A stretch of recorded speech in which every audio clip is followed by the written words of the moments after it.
Hello everybody, thanks for joining me for this video today. I'm making a video about borderline personality disorder. I've made many before, at least 50 I have in a playlist titled Borderline Personality Disorder. Any of those of you who are interested in more information about this, feel free to go look up that playlist and watch other videos I make. Today I'm not talking all about the disorder, I'm talking about a very specific part of this disorder. And before I get started though, I also want to kind of give some caution and a disclaimer. I am not a doctor.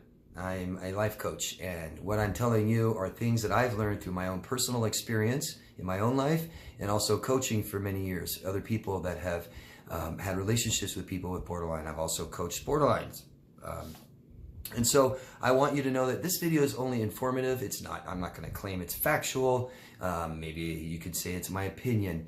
I'm also wanting you to know that this information is not to diagnose anybody with this disorder, that it's not meant for you to self-diagnose at all. So don't, please.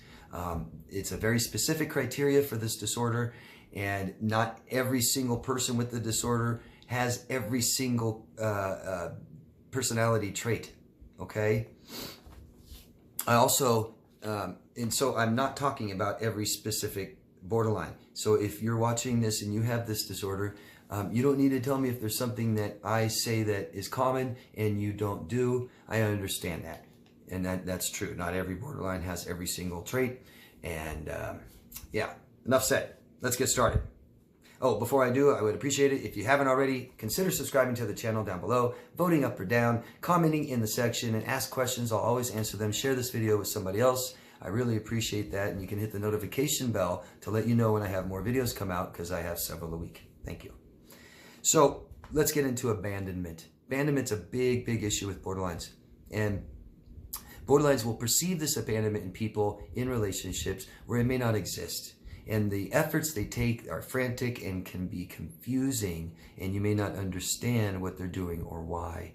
I have many clients explain to me things that what appears, or maybe with a diagnosed borderline, behaviors they did in the relationship, and the person I'm helping may perceive this as super narcissistic entitlement and things like this, where it may be just fear of abandonment and they're not telling the person. Okay, so it can be very, very confusing.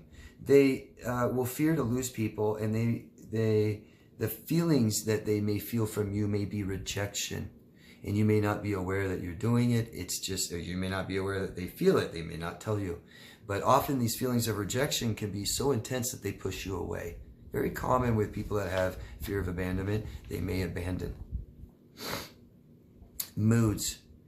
Borderlines have very, very hard difficulty regulating their own emotions, and they can have moods that fluctuate very, very quickly, and they can be very intense, and they could last days, or they could be as quick as seconds and minutes, like a light switch. Extreme highs and lows, and which can be extremely exhausting to people around them. This is a disorder that will slowly take away your energy levels if you're living with someone and in a committed relationship with somebody that has this disorder. Can be very, very exhausting. These kind of behaviors and moods lead to what's called psychological splitting. I've made videos on this before, but they will go from extremes of you're amazing and you're great and I love you, to you're just the most awful person in the world. They may feel slighted by your behaviors. They may perceive you as being against them and opposing them, where there's really not much gray area in between.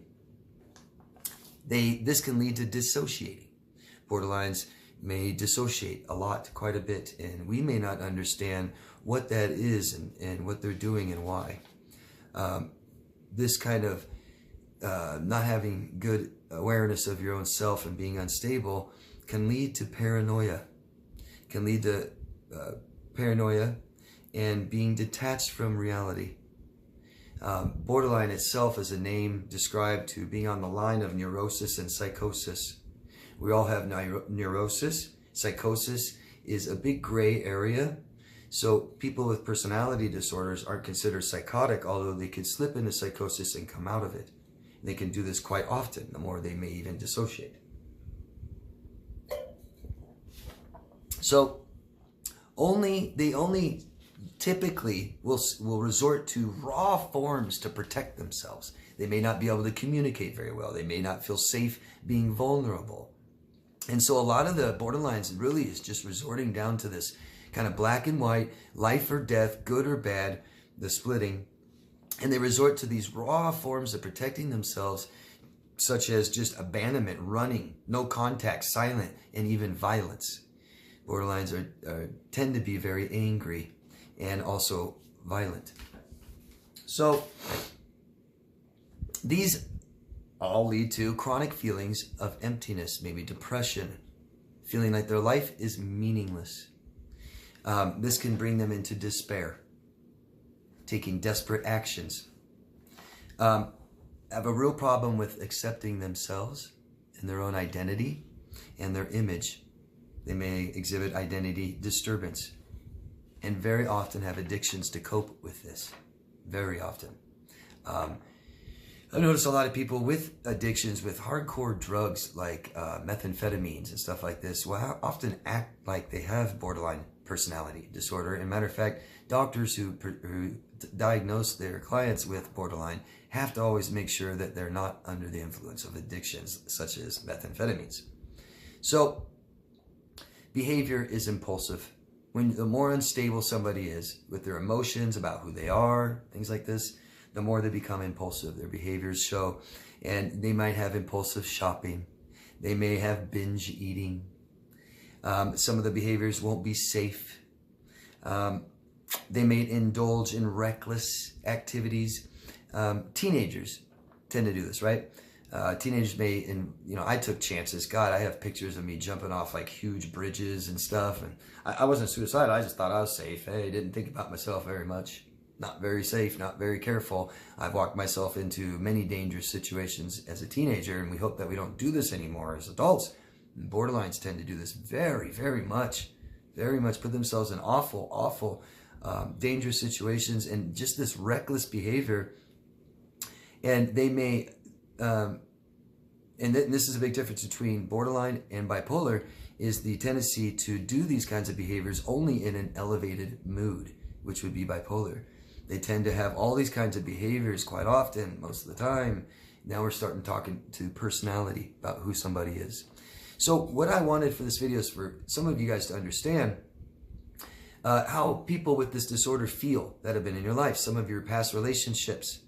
Because understanding this person and some of these toxic relationships you have can really alleviate guilt and shame, have compassion, which leads to self-compassion. It's really healing to understand this sometimes for some people. So that's what I wanted to do today.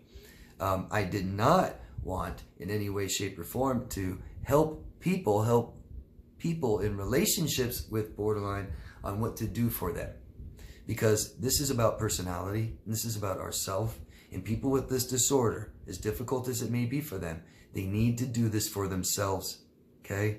And what we're often caught, and I say we because I have been caught in this trap, where I care about this person who cannot care for themselves, and I feel I just totally assume responsibility for everything they did. And we can't do this, okay? So there's not a whole lot you can do with people, for people that have the disorder. We can always be supportive, we can always be kind, we can always listen. But when it starts to affect us personally, with stress, we have to stop, we have to pull back, we have to have boundaries. And there's no better person to have boundaries with than people with borderline personality disorder, okay? They're often confused as being narcissists, and that's because a disorder, when you get sick enough, it's very narcissistic. When borderlines feel as bad as they do, it's hard for them to feel too much about you and what you're feeling and stuff. Okay? They can't get past that. Anybody ask questions, please. I'll always answer your questions. And I love everybody's experiences that you could share with your own experiences down below in the comment section. Let us know what you guys have experienced with stuff like this and other traits. And ask questions, always answer them. Thank you. Love yourself first, guys. See you later. Bye.